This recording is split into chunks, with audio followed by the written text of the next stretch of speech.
जय हिंद दोस्तों। आज की वीडियो में हम लोग बात करने वाले हैं भिन्नों के जोड़, घटाना, गुणा और भाग के ऊपर। और ये आपके सामने कुछ पॉइंट्स हैं जिनके आधार पर पूरे वीडियो को कवर करेंगे हम लोग। जिनमें पहला है कि ज़रूरत क्यों, मतलब इस वीडियो की ज़रूरत क्या है, क्यों इस वीडियो की ज़रूरत पड़ी है। दूसरा देखेंगे गलती होने के कारण, यानी कि किन कारणों से गलतियां होती हैं, कहाँ हमारे अंदर वो कमियां हैं, कौन सी कमियां हैं जिनकी वजह से ये गलतियां होती हैं और बार बार होती हैं। और तीसरा पॉइंट है हल करने का सही तरीका, मतलब कि हल करने का कौन सा सही तरीका है जिससे कि हम अपनी गलतियों को ख़त्म कर सकते हैं। मतलब मैं कम भी नहीं कह रहा हूँ, जिनसे कि हम अपनी गलतियों को ख़त्म कर सकते हैं कि गलतियाँ हो ही ना हमसे। और चौथा पॉइंट रहेगी सावधानियाँ, कि कौन सी सावधानियाँ हमको रखनी चाहिए। ऑफ कोर्स सावधानियाँ शुरुआती ही होती हैं, और हाँ, सावधानियाँ हमेशा अंत में ही इनका जिक्र होता है, तो इस वजह से भी आपको पूरा वीडियो पूरा ही देखना चाहिए, ठीक है। और अंतिम पॉइंट रहेगा कि क्या करें कि गलतियाँ ना हो, मतलब ऐसा क्या हम कर सकते हैं, किन चीज़ों का ध्यान रख सकते हैं जिसकी वजह से कि गलतियाँ ना हो हमसे।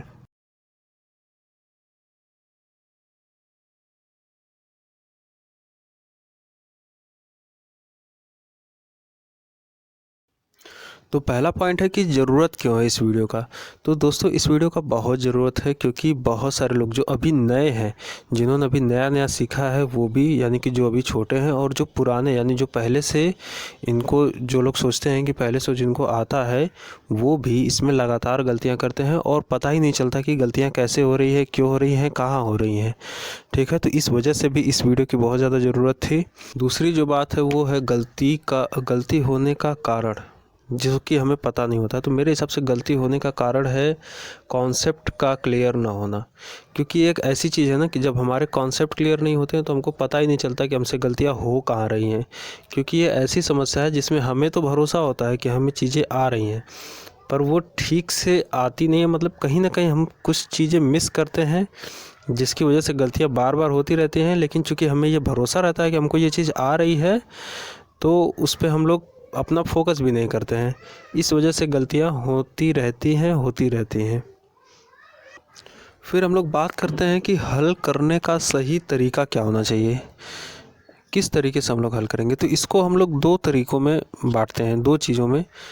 एक है कि जोड़ और घटाना के लिए हम लोग पढ़ेंगे, और एक पढ़ेंगे गुणा और भाग के लिए, ठीक है ना। तो जिन्होंने हमारा पक्षांतर वाला वीडियो देखा होगा उनको ज़रूर पता होगा कि इन दोनों पे जो भी नियम होते हैं इन दोनों के लिए समान होते हैं, और इन दोनों के लिए, जो गुणा और भाग है, इसके लिए समान नियम होते हैं। तो पक्षांतर वाला अगर आपने वीडियो नहीं देखा है तो आपको यहाँ पे आपको वीडियो का लिंक दिख रहा है, आई बटन, वहाँ पे क्लिक करके आप ज़रूर देख सकते हैं, ठीक है। अब आगे बात करते हैं। तो आइए देखते हैं भिन्न का जोड़ और घटाना कैसे करते हैं। तो देखिए, जो भिन्न होती है ना, वो अंश बटे में हर के रूप में होती है। अंश बटे में हर, यही भिन्न होती है, आप सभी को पता होगा, ठीक है। तो देखिए, भिन्न के जोड़ने और घटाने में जो सबसे महत्वपूर्ण चीज़ है वो ये चीज़ है कि जो उसका हर होता है ना, ये जब तक बराबर नहीं होगा तब तक हम उसको जोड़ या घटा नहीं सकते, ठीक। पहली चीज़ क्या ध्यान रखना है कि जोड़ने और घटाने में जो उसका हर है वो बराबर होना चाहिए, ठीक है। तो देखिए, जब हम क्वेश्चंस लगाते हैं, जब हम सवाल लगाते हैं भिन्नों वाले, तो उसमें हमको दो तरीके के जोड़ या घटाने के रूप मिलते हैं। एक तो होता है कि जिसका हर बराबर हो, जैसे मान लीजिए लिखा है 5/7 और प्लस 4/7, इस तरीके का लिखा है। और एक और इसमें माइनस वाला भी ले लेते हैं, क्योंकि साथ में लेके चलना है, तो इसको भी लिख लेते हैं कि -3/7। अब ये ऐसा प्रश्न है जिसमें जो हर है ये बराबर है, ठीक है। तो जब हर बराबर होता है तो इसके आंसर में हम क्या करते हैं कि हर को चेंज नहीं करते हैं, जो हर रहेगा वही लिख लिया जाता है, ठीक है ना। जो हर रहता है वही लिख लिया जाता है, और जो ऊपर वाला है यानी कि जो अंश है उसी को आपस में जोड़ते और घटाते हैं। तो ये हो जाएगा 5 + 4 - 3, यही होगा। और इसको जो हम सॉल्व करेंगे तो सीधे सीधे हमारा आंसर आ जाएगा 5 × 4 = 9, में से 3 गए 6, 6/7, ये हमारा आंसर आ जाएगा, ठीक है। तो ये कब के लिए है, जब हमारा हर बराबर रहेगा तब तो हम ऐसे लगा लेंगे, ठीक है। लेकिन जब हर बराबर नहीं होगा तब क्या करेंगे, जैसे अब इस प्रश्न को देखिए, यहाँ पर क्या है कि यहाँ पर लिखा है 1/2 प्लस 3/8 माइनस 1/6। और अभी अभी हमने जोड़ने और घटाने में क्या समझा था कि उसका हर हमेशा बराबर होगा तभी हम जोड़ या घटा पाएंगे, ठीक है। तो जब ऐसा नहीं होता है तो हम क्या करते हैं, अब आपको कुछ कुछ याद आता होगा। देखिए लघुत्तम और महत्तम, तो जब दो या दो से अधिक संख्याएं हैं और उनको मिला करके आपस में हमको कोई कॉमन संख्या जब बनानी होती है तो हम क्या करते हैं, लघुत्तम लेते हैं। तो अगर आपने वो वीडियो नहीं देखा है तो यहाँ पर आपको वीडियो दिखेगा, आप यहाँ से टच करके आप वो लघुत्तम वाला वीडियो देख सकते हैं। तो क्या करते हैं यहाँ पे कि हम इसको पहले हर को इसके बराबर करेंगे। यहाँ पे 2 है, 8 है और 6 है। तो बराबर करने के लिए क्या करेंगे, हमको इसका लघुत्तम लेना पड़ेगा। और इन तीनों का जो लघुत्तम आएगा वो कितना आएगा, तो 2, 8 और 6 का लघुत्तम आ जाएगा 24, ठीक है। 24 यानी कि वो नंबर क्या है, 24 है। अब हमको इसका हर बराबर करना है तो इसका लघुत्तम हम लोगों ने ले लिया, इसका लघुत्तम हम लोगों ने निकाला कि 24, यानी कि 24 जो रहेगा यही उसके बराबर वाला हर जो रहेगा वो बनेगा, ठीक है। इसको हमको हर बनाना है। तो अब इसको कैसे बनाएं इस वाले में, तो इस वाला जो ये वाला जो भिन्न है इसको 24 करने के लिए, इसके हर को 24 करने के लिए हमको इसमें कितने का गुणा करना पड़ेगा, तो हम कैसे निकालेंगे, 24 में 2 से भाग करिए। तो 2 से भाग जब करेंगे तो 12 बढ़ जाएगा, यानी कि इसमें अगर हम 12 का गुणा कर दें तो ये 24 हो जाएगा। और आप लोगों ने भिन्न वाले नियम में पढ़ा होगा कि अगर हर में और अंश में सेम संख्या का, मतलब एक ही संख्या का अगर गुणा करा जाए या भाग दिया जाए तो उसमें कोई भी अंतर नहीं आता है उस भिन्न में, ठीक है। हालांकि गुणा और भाग भी एक तरीके से एक ही क्रिया है, जैसे कि जोड़ और घटाना एक ही तरीके की क्रिया है ना, उसी तरीके से गुणा और भाग भी एक ही तरीके से क्रिया है। और मैंने पहले बताया भी था कि जो नियम गुणा पे लगेगा वही भाग पे भी लगता है, और जो जोड़ पे लगेगा वही घटाना पे भी लगता है। तो ये पहले ही बात हो चुकी है। तो क्या करना है हम लोग को, इसको 24 बनाना है। तो 24 बनाने के लिए क्या करेंगे कि इससे हम इसमें भाग देंगे तो 12 बढ़ जाएगा, यानी कि हमको इस 2 में 12 का गुणा करेंगे तो 24 आ जाएगा। तो हम इसको क्या करते हैं कि 2 में गुणा कर दीजिए 12 का, ठीक। 12 कैसे आया, इसका हमने इस 24 में भाग किया है। तो अब इसमें 12 का चूँकि नीचे गुणा कर रहे हैं तो ऊपर भी हमको 12 का गुणा करना पड़ेगा, तो कर लीजिए, ठीक। इसी तरीके से अब देखिए 8 को 24 बनाना है तो क्या करेंगे, 24 में 8 का भाग करिए, 3 बार जाएगा, यानी कि 3। तो 3 का नीचे गुणा करेंगे, यानी ये हो गया 8 × 3। तो जब नीचे 3 का गुणा किया है तो ऊपर भी 3 का गुणा करना पड़ेगा, ऊपर भी कर लीजिए, ठीक है। और फिर माइनस, अब 24 में 6 से भाग करिए तो 6 चौके 24, यानी कि 6 × 4। तो जब ऐसा हो गया, नीचे 4 का गुणा करना पड़ा तो ऊपर भी 4 का गुणा करेंगे, तो ऊपर भी 4 कर लीजिए। अब देखिए बराबर में ध्यान से देखते जाइएगा, ठीक है ना, बिल्कुल भी घबराने की ज़रूरत नहीं है। अगर आपको पहले से पता है तो भी बहुत अच्छी बात है, लेकिन आपका रिवाइज हो जाएगा, तो आप ज़रूर देखिए। तो 12 कम 12 हो गया और नीचे 12 दूनी 24 हो गया, ठीक है। प्लस ऊपर कितना हो गया, 9 और 24, और माइनस कितना हो गया ऊपर, 4 और नीचे 24। अब देखिए हम लोग का हर जो है बराबर हो गया, ठीक है। तो आपने बार बार पहले पढ़ा होगा कि लघुत्तम लेते हैं, लघुत्तम लेते हैं, लघुत्तम लेते हैं, क्यों लेते हैं, अब तक आपको नहीं पता था, अब पता चल गया ना कि हर को बराबर करने के लिए ही लघुत्तम लिया जाता है। अब देखिए सबका हर 24 है तो हम आराम से 24 ले लेंगे, और ऊपर जो अंश है उसको जो भी जोड़ना या घटाना रहेगा जोड़ घटा लेंगे, और वही हमारा आंसर आ जाएगा, ठीक है। यही हमारा आंसर आ जाएगा। तो कुछ इस तरीके से करते हैं। तो अब से आपको क्या समझना है, क्या करते हैं, अब देखिए यही वाला जो स्टेप है ना, ये वाला स्टेप यही गायब कर दिया जाता है, ठीक है ना। डायरेक्टली क्या बोलते हैं कि इन तीनों का लघुत्तम ले लो, लघुत्तम ले लिया ये, फिर बोलते हैं इससे भाग करो, फिर जितनी बार जाएगा उसका इसमें गुणा करो, लेकिन ये नहीं बताते हैं कि क्यों। तो उसका कारण यही है, ठीक। अब आई होप आप डिफ्रेंशिएट कर पाएंगे, इसको अलग कर पाएंगे कि गुणा और भाग से ये कैसे अलग है। तो जोड़ में क्या होता है कि हर हमको बराबर होना चाहिए, जोड़ और घटाने में क्या होता है कि हर हमको बराबर होना चाहिए, हर बराबर रहेगा तो ही हम ऊपर को जोड़ या घटा सकते हैं।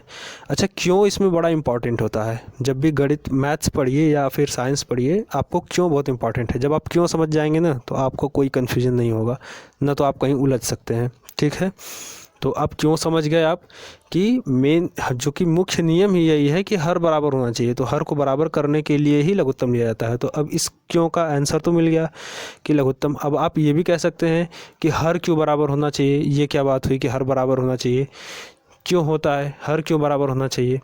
तो देखिए, इसको भी समझ लीजिए, ठीक है ना। हालांकि बहुत डीप चला जाएगा, थोड़ा लंबा हो जाएगा वीडियो, पर कोई बात नहीं, इसको भी समझ लीजिए। दरअसल होता क्या है कि जैसे 1/2 लिखा है, 1/2 का मतलब क्या हुआ कि कोई चीज़ है और इसका आपने क्या किया कि 2 का मतलब आपने इसका 2 पार्ट किया और 1 पार्ट ले लिया। ये बहुत ही बेसिक है, मतलब क्लास फर्स्ट सेकेंड थर्ड में ये सब बताया जाता है, ठीक है ना। फिर भी समझ लीजिए कि कोई चीज़ है, उसका मैंने 2 हिस्सा करके 1 हिस्सा ले लिया और 3/8 लिखा हुआ है अगला, 3/8। अब इसका क्या हुआ, ये कोई हिस्सा मतलब यही चीज़, सेम यही चीज़, इसका 8 टुकड़ा करना है आपको। ये जो है इसका आपको 8 टुकड़ा करना है और उसमें से 3 टुकड़े लेने हैं। अब सोचिए, एक बार 2 टुकड़ा करके 1 टुकड़ा लिया था और एक बार 8 टुकड़ा करके 3 टुकड़ा ले रहे हो, तो साइज में अंतर होगा ना। जो टुकड़े उठाओगे आप, जैसे 2 टुकड़ा किया तो बड़े बड़े साइज होंगे, 8 टुकड़ा किया तो छोटे छोटे साइज होंगे, ठीक है ना। अब जोड़ का नियम समझिए। जोड़ का नियम क्या है कि सेम चीज़ें ही आपस में जुड़ती या घटती हैं। जैसे आपको याद होगा, आप बीजगणित जब लगाते हो तो उसमें ए में ए जोड़ते हो, ए में बी कभी नहीं जोड़ पाते, ठीक है ना। ए में ए जोड़ के आप कहते हो 2a हो गया, लेकिन ए में बी नहीं जोड़ पाते। क्यों नहीं जोड़ पाते? क्योंकि ए अलग चीज़ है, बी अलग चीज़ है, ठीक है। तो यही वाला रूल कि सेम चीज़ ही आपस में जुड़ेगी, ठीक है ना। अब चूंकि ये 2 हिस्सा करके 1 हिस्सा लिया, यानी कि ये बड़ा हिस्सा है, बड़ा टुकड़ा है। ये 8 हिस्सा करके 3 हिस्सा लिया, यानी कि छोटा टुकड़ा है। ये तो और भी छोटा है, क्योंकि 6 टुकड़े किए हैं और 1 ही टुकड़ा लिया है, तो ये तो सबसे छोटा है। तो टुकड़े अलग अलग आ रहे हैं, ठीक है ना। तो हर को बराबर क्यों करना है? क्योंकि टुकड़े बराबर, पहले उसके कहने का मतलब है कि आप पहले साइज तो बराबर करो, साइज बराबर कर लो। यानी कि अब इसका क्या हुआ कि 24-24 टुकड़ा सबको करो, ठीक है ना। 24-24 टुकड़ा सबको करो। तो जो ये 2 था, 2 नहीं करना है। अब इस 2 वाले को भी 24 टुकड़े में चेंज कर दिया, ठीक है ना। 2 को 24 में चेंज कर दिया, 8 को भी 24 में चेंज कर दिया, 6 को भी 24 में चेंज कर दिया। तो यानी जब सबको चेंज कर दिया 24 में, तो यानी कि सारे टुकड़ों की साइज़ बराबर हो गई, सारे टुकड़े बराबर साइज़ के हो गए। तो जब बराबर साइज़ के हो जाएंगे तो हम उनको आसानी से आपस में जोड़ लेंगे, घटा लेंगे, ठीक है। गुणा भाग के लिए अलग नियम है, ठीक है ना। तो हम बार बार आपको कह रहे हैं गुणा भाग के लिए अलग नियम है। तो अब आई होप आपको बिल्कुल क्लियर हो गया होगा कि क्या होता है। तो आपको क्या करना है कि जब भी आपको जोड़ना या घटाना हो, तो आप उसमें सबसे पहले लघुत्तम का यूज करोगे। क्यों करोगे वो भी आपको पता चल गया। अगर नहीं मतलब हो रहा है तो आप 2-4 बार वीडियो देख लीजिए, आपको समझ में आ जाएगा। अगर फिर भी नहीं होता है तो एक चीज़ दिमाग में ध्यान रख लीजिए कि हमको जब भी जोड़ना या घटाना है तो लघुत्तम लेंगे। अब गलती कहाँ होती है? अच्छा, थोड़ा सा पहले हम लोग गुणा और भाग भी समझ लेते हैं, इसके बाद देखेंगे कि सावधानियाँ क्या हैं, कहाँ गलती होती है हमसे। अब देखिए, भिन्न का गुणा और भाग में क्या होता है, गुणा या भाग करने में। तो इसमें देखिए, गुणा में क्या होता है, इसमें तो साधारण है बिल्कुल कि अंश का अंश में गुणा कर देंगे और हर का हर में गुणा कर देंगे। यानी कि 2 तिहाई 6 हो गया और 4 तिहाई 12 हो गया, ठीक है। और इसमें क्या करते हैं भाग वाले में कि भाग, अब चूंकि गुणा का उल्टा है भाग, तो भाग को पहले गुणा में चेंज करेंगे। तो इसको कर देंगे 2/3 और गुणे। अब चूंकि उल्टा किया है ना, चिन्ह को उलट दिया, तो इसको भी उलट देंगे, जिससे भाग दे रहे हैं। इसमें भाग दिया जा रहा है, किसमें? इसमें। और किससे दिया जा रहा है? इससे, ठीक है ना। तो जिससे दिया जा रहा है उसको चेंज करते हैं। तो गुणा को हमने भाग में भाग को हमने गुणा में चेंज किया, तो इसको चेंज कर देंगे। तो ये हो जाएगा 4/3, ठीक है। चिन्ह उल्टा, तो इसको भी उलट देंगे और फिर से हो जाएगा 4 दूना 8 हो गया और 3 3 9, यही आंसर आ जाएगा, ठीक है। तो गुणा और भाग वाला नियम बिल्कुल सिंपल है, ठीक। जोड़ और घटाना वाला जो था वही था। अब इसमें सावधानियाँ क्या लेंगे? जोड़ते और घटाते समय लघुत्तम ज़रूर लेना है, ठीक है। पूरे स्टेप्स फॉलो करने हैं, शॉर्टकट नहीं लेना है, ठीक। ठीक। क्या होता है कि शॉर्टकट लेते हैं हम लोग, सोचते हैं कि बहुत जल्दी आ जाए, लेकिन क्या फ़ायदा अगर आंसर गलत आ गया तो। इससे बेहतर है कि आप 4 में से 3 गलत करो और 1 सही करो। उससे ज़्यादा बढ़िया है कि 3 करो लेकिन तीनों ठीक करो। और ये भी ध्यान रखो कि अगर घर पे आपके ज़्यादा से ज़्यादा क्वेश्चंस सही हो रहे हैं तो आपको कॉन्फिडेंस भी आएगा, और वो कॉन्फिडेंस जो होता है ना वो अलग ही होता है। क्योंकि जब आपके ज़्यादा क्वेश्चन सही होते हैं ना तो आपका दिमाग भी थोड़ा अच्छे से काम करता है। ठीक। तो ये ध्यान रखना है कि शॉर्टकट नहीं लेना है। शॉर्टकट लेने के बजाय आप ज़्यादा प्रैक्टिस करोगे, आपकी स्पीड अच्छी हो जाएगी, ठीक है ना। और शॉर्टकट कुछ होता नहीं है। देखिए शॉर्टकट कोई नहीं लेता है, जो भी लगाता है ना शॉर्टकट नहीं लेता है। बस क्या होता है ना कि लगाते लगाते इतनी प्रैक्टिस हो जाती है कि कुछ स्टेप्स जो होते हैं वो माइंड अपने आप ही कैलकुलेट कर लेता है, और कई बार तो हमको भी नहीं पता चलता है, ठीक है ना। तो शॉर्टकट कुछ नहीं होता है। तो क्या करना है कि प्रॉपर लगाना है। जब आप प्रॉपर लगाते रहोगे तो आपका माइंड खुद ही ऐसा ट्रेंड हो जाएगा ना कि 2-3 स्टेप्स वो खुद ही अपने आप ही कैलकुलेट कर लेगा। ठीक। तो आप किसी और को, सामने वाले को देखते हो तो सोचते हो ये तो शॉर्टकट मार रहा है। वो शॉर्टकट कोई नहीं मार रहा है, उसका दिमाग प्रैक्टिस इतना कर लिया है कि वो क्या कर रहा है कि 2-3 स्टेप को मिला के अपने माइंड में ही कैलकुलेट कर ले रहा है। ठीक। तो शॉर्टकट बिल्कुल नहीं लेना है। जोड़ते घटाते समय हमेशा लघुत्तम को ध्यान रखना है, हमेशा लघुत्तम लेना ही है, और गुणा और भाग में लघुत्तम नहीं होता है, ठीक है। और अगर हर नहीं दिया है तो एक मानेंगे, आपको पता होगा। जैसे मान लीजिए आपको दिया है कि 5/6 में जोड़ना है आपको 4। अब यहाँ पे हर दिया नहीं तो आप सोचोगे लघुत्तम कैसे लें। फिर वो आप 6 चौके 24 ऐसे करके लगाते हो कि इसमें गुणा किया प्लस इसको ऐड कर दिया, ये शॉर्टकट वाला। और फिर क्या होता है कि आप फिर जब गुणा आता है करने के लिए तो उसमें आप मतलब कंफ्यूज हो जाते हो कि क्या करें, फिर उसको कैसे करें, इसको कैसे करें, फिर उसी में खिचड़ी बन जाती है। तो नहीं करना है, ठीक है। क्या करना है, आप एक स्टेप लिखने में कितना टाइम लगेगा। मान लो 5/6 लिखा है प्लस 4 लिखा तो 4/1 लिख दो, अपना समझ जाओ, ठीक है। और फिर आप क्या करोगे कि पहले हर बराबर करोगे, यानी इन दोनों का लघुत्तम लोगे तो लघुत्तम हो गया तुरंत। ठीक। फिर आपने इसका तो 6 है, ये तो करोगे तो 1 बार जाएगा, यानी ये 5 हो गया, प्लस इससे करोगे भाग तो 6 बार जाएगा, 6 चौके 24 हो गया, और इसके बाद ऐड कर दोगे तो 29/6 हो गया, ठीक है। यही करना है, शॉर्टकट नहीं लेना है। अब देखिए इतना तेज़ आ गया ना। अगर मैं यही शॉर्टकट मान लीजिए शॉर्टकट लेता और मेरा ये कहीं पे मिस्टेक हो जाता और गलत आंसर आ जाता तो क्या फ़ायदा निकला। फिर क्वेश्चन भी चला गया, प्लस आपको अगर कंपटीशन दे रहे हो तो माइनस भी कर देगा, आपको मार्क्स भी लेके जाएगा, आपका टाइम भी कंज्यूम होगा। इससे बढ़िया है कि टाइम दे ही रहे हो तो 2-4 सेकंड एक्स्ट्रा दे दो, एक आध स्टेप बढ़ा लो, और इसके बाद एक आध स्टेप बढ़ाने के बाद और इस तरह से आपका आंसर भी सही हो जाएगा, ठीक है। तो ये कुछ सावधानियां रखनी है इसमें, और आगे देखते हैं। अब बात कर लेते हैं कि क्या करें कि गलतियां ना हो। तो गलतियां ना होने के लिए सबसे ज़रूरी है कि धैर्य रखें। धैर्य क्या रखना है, सेम वही चीज़, कोई भी स्टेप को मिस नहीं करना है, आराम से प्रैक्टिस करना है, ठीक है ना। प्रैक्टिस करना है, आराम से प्रैक्टिस करना है। और जब आप प्रैक्टिस करोगे तो आपको खुद इतना स्पीड आ जाएगा कि आप मतलब कोशिश करो कि आपकी स्पीड अच्छी हो। स्पीड अच्छी होगी तो अपने आप मतलब सब सही हो जाएगा, ठीक। इसके बाद आपको जो स्क्रीन पे 2 चैनल्स दिख रहे हैं, आप इनको ज़रूर सब्सक्राइब करिए, अपने ही चैनल्स हैं। और ये जो स्क्रीन पे आपको 2 वीडियोस दिख रहे हैं ना, आप इन दोनों को भी ज़रूर देखिए, बहुत ही अच्छे वीडियोस हैं। मिलते हैं नेक्स्ट वाली वीडियो में।